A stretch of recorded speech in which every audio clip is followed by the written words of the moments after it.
बहुत समय पहले अयोध्या पर राजा दिलीप राज करते थे।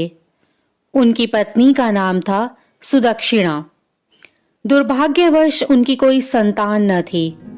संतान की इच्छा से राजा दिलीप अपनी पत्नी के साथ जंगल में गुरु वशिष्ठ जी के आश्रम में पहुंचे।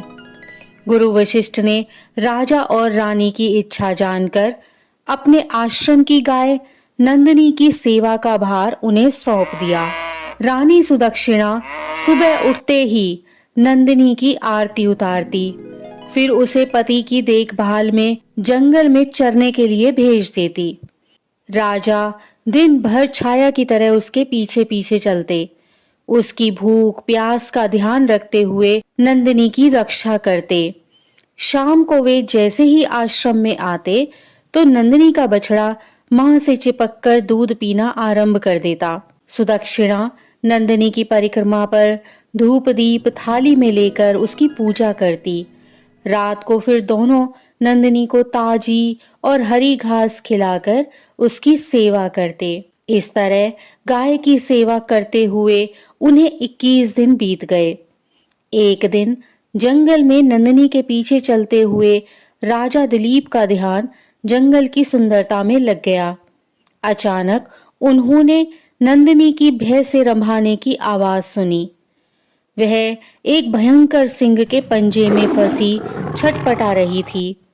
राजा दिलीप ने धनुष पर बाण चढ़ाकर सिंह को मारना चाहा, लेकिन भगवान की माया से उसका हाथ पत्थर सा भारी हो गया।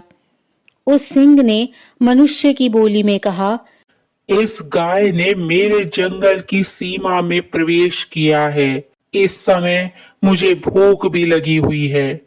मैं इसे खाकर अपनी भूख शांत करूंगा। राजा दिलीप भयभीत नंदिनी को देखकर बेचैन हो उठे। उन्हें उसके दुधमुहे बछड़े का भी ध्यान आया।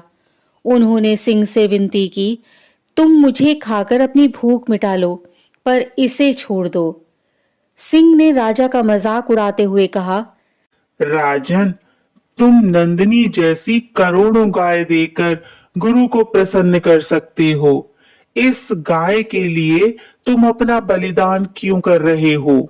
राजा दिलीप ने प्राणों की रक्षा की याचना करते हुए आंसू बहाती हुई नंदिनी को देखा। उन्होंने अपने धनुष बाण फेंक दिए और सिंह के आगे सिर झुकाकर खड़े हो गए। फिर उन्होंने सिर उठाकर देखा, वहां कोई सिंह नहीं था। नंदिनी ने मनुष्य की बोली में कहा, मैं तुम्हारी परीक्षा ले रही थी। मैं सब इच्छाओं को पूरी करने वाली कामधेनु गाय हूँ। तुम्हारी संतान पाने की इच्छा अवश्य पूरी होगी। यह सुनकर राजा नंदिनी के साथ गुरु वशिष्ठ के आश्रम में आए और सुदक्षिणा को शुभ समाचार दिया।